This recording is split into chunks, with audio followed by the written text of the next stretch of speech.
यानंतर एक सविस्तर रिपोर्ट पाहणार आहोत। तुमची चिडचिड वाढली आहे का? तुम्हाला हल्ली लहान सहान गोष्टींमुळे राग येतो का? तर सावध व्हा, कारण ही मानसिक संतुलन बिघडण्याची लक्षणं असू शकतात। मुंबईमध्ये वाढत्या प्रदूषणामुळे फक्त श्वसनाचे आजारच बळावतायत असं नाहीये। वाढत्या प्रदूषणामुळे मानसिक आजाराला देखील आता आमंत्रण मिळतंय। प्रदूषणामुळे तणाव, नैराश्य, चिडचिड, एकटेपणा यांसारखे मानसिक आजार मुंबईकरांमध्ये वाढतायत। याची नेमकी कारणं काय आहेत जाणून घेणार आहोत या रिपोर्टमधून।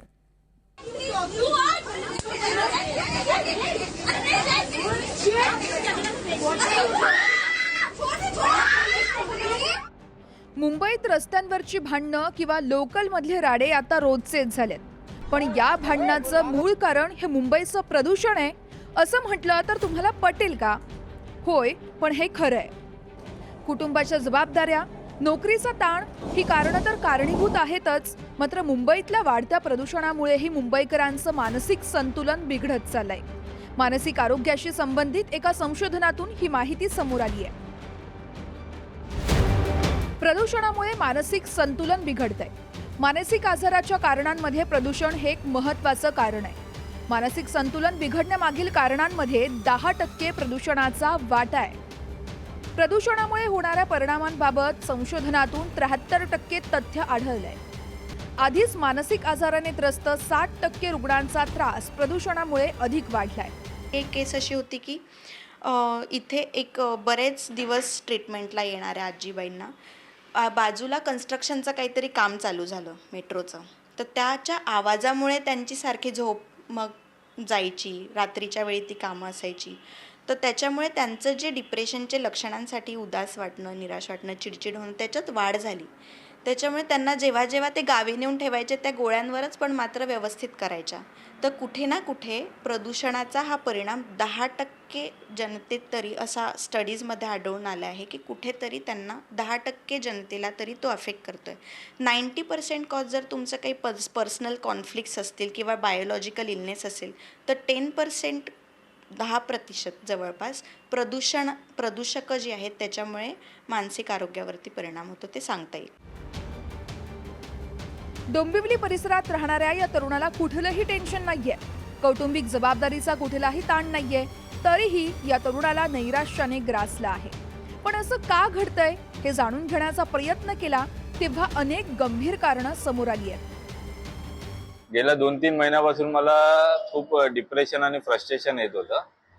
त्यामुळे मी खूप विचार करत होतो, माझ्या ऑफिसमध्ये पण काही प्रॉब्लेम नाही, घरी पण काही प्रॉब्लेम नाही, तर हे कशामुळे होत असेल। म्हणून मी विचार केला की आपण डॉक्टरांशी कन्सल्ट करावं। म्हणून मी डॉक्टरांकडे कन्सल्ट करण्यासाठी गेलो। तर डॉक्टरनी मला पूर्ण हिस्ट्री विचारली, तुझं जॉब प्रोफाईल काय, कुठे जॉबला आहे, कुठे ट्रॅव्हल कसं करतो, तर मी सगळं त्यांना डिटेलमध्ये सांगितलं। तर मी डेली डोंबिवली टू अंधेरी बाईकवरून ट्रॅव्हल करतो। तर सगळं कन्सल्ट केल्यावरती डॉक्टर म्हणाले की हा सगळं प्रदूषणामुळे तुझ्या मानसिकतेवर परिणाम झाला आहे। 10 वर्षांपूर्वी प्रदूषणाचा संबंध मानसिक आरोग्याशी जोडणं हे लोकांना हास्यास्पद वाटत होतं, मात्र वाहनांची वाढलेली संख्या, मोठ्या प्रमाणावर होणारी बांधकामं यातूनच हवा आणि ध्वनी प्रदूषण मोठ्या प्रमाणात वाढलंय। त्यामुळे ऐकायला जरी नवल वाटत असलं तरी प्रदूषणामुळे मानसिक आरोग्य बिघडतंय हे सत्य स्वीकारावंच लागेल। सर्कमस्टॅन्सेस असतील की कन्स्ट्रक्शन खूप मोठ्या प्रमाणावर चालू, तर तिथे तुम्हीच मास्क वापरा। तर अशा काही जर योजना केल्या, आणि दुसरं म्हणजे पाणी जर प्रदूषित, तर ॲटलिस्ट तुमच्या घरी ते उकळून आणि गाळून प्या। आणि शक्यतोवर कचरा, जसं BMC ज्या गाईडलाईन्स आपल्याला सांगते आहे त्याच्यानुसार तुम्ही कचऱ्याचं सुद्धा वर्गीकरण करून जर ते कचऱ्यावाल्यांना सुद्धा हेल्प करा। म्हणजे अशा काही बेसिक जरी टिप्स आपण आपल्या इंडिव्हिज्युअल लेवलवरती फॉलो केल्या तरी ते खूप मोठं आहे। दुसरं म्हणजे डाएट आणि स्लीप, या 2 गोष्टींची काळजी घेणं खूप महत्त्वाचं आहे। काहीही असेल तरीसुद्धा आपलं स्लीप कशी व्यवस्थित होते आहे त्याच्यावरती लक्ष द्यायला पाहिजे। 6 ते 7 तास त्याच्यासाठी स्लीप हायजीन फॉलो करा।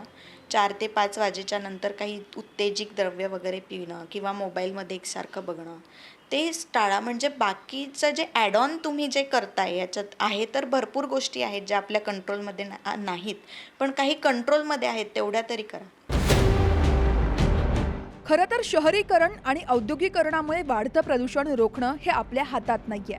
मात्र जनजागृतीच्या माध्यमातून हवा आणि ध्वनी प्रदूषण कमी करण्याचा प्रयत्न केला जातोय.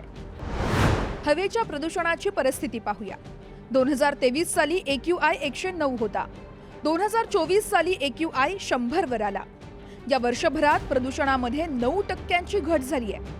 याच वर्षात दिवाळीच्या काळात AQI 208 इतका नोंदवला गेला. डिसेंबर 2024 पासून हवेची गुणवत्ता अति धोकादायक श्रेणीत होती. सध्या हवेची गुणवत्ता मध्यम श्रेणीत आहे, मात्र आरोग्यासाठी सुरक्षित मानकामध्ये नाहीये. 2024-25 या वर्षात मुंबईमध्ये फक्त 49 दिवस हवेची चांगली गुणवत्ता होती. प्रदूषणापासून स्वतःचा बचाव करणं आणि आपलं मानसिक स्वास्थ्य जपणं यासाठी नक्कीच काही पावलं व्यक्तिगत पातळीवर उचलणं गरजेचं आहे. सायकॅट्रिस्ट, मानसोपचार तज्ञ आपण बघतोय की रोज पोल्युशन वाढत चाललंय आणि पोल्युशन वाढतंय तर त्याच्यामुळे होणारे मानसिक त्रास सुद्धा वाढतात.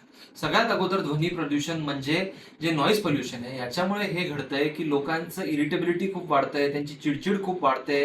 रोड रेजेसचे केसेस आपण बघतोय खूप वाढत चालले. लोकांचं स्वतःवर जे ताबा आहे, मानसिक स्थिरता ते कुठे ना कुठे हरवत चालली.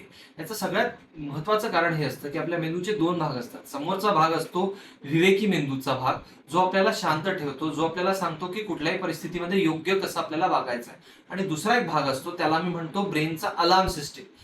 जेव्हा कधी खूप जास्ती नॉईज असतं, जेव्हा कधी खूप जास्ती साऊंड असतं, तेव्हा तो अलार्म सिस्टीम पण खूप जास्ती वाजायला लागतं आणि आपल्या पूर्ण बॉडीला, आपल्या मेंदूला वाटतं की आपण कुठल्या तरी इमर्जन्सी सिच्युएशन मध्ये. अशा परिस्थितीमध्ये आपण मग एकदम चिडचिड करतो किंवा आपण एकदम जास्ती विचार करतो आणि त्यामुळे मानसिक त्रास.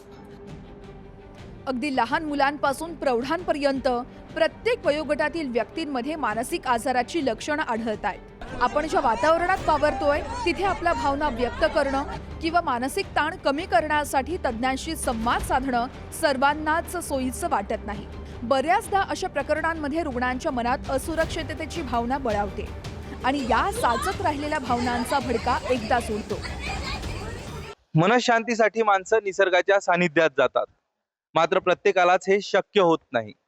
विशेषतः मुंबईसारख्या शहरात जिथे लोकांना वेळही नाही आणि मनशांतीसाठी पैसाही नाही, अशांनी करायचं काय? एकीकडे वाढतं प्रदूषण आणि दुसरीकडे कोंडी, यामध्ये मुंबईकर गुदमरत चाललाय. उद्या मोकळा श्वास घेण्यासाठी मुंबईमध्ये ऑक्सिजन बूथ सुरू झाले तरी आश्चर्य वाटून घेऊ नका. तुर्तास मास्क लावा, दीर्घ श्वास घ्या, 10 आकडे मोजा, शांत व्हा आणि थंड बसा, इतकंच. कॅमेरा पर्सन कल्पेश सावर्डेकरसह अक्षय कुडकेलवार, NDTV मराठी, मुंबई.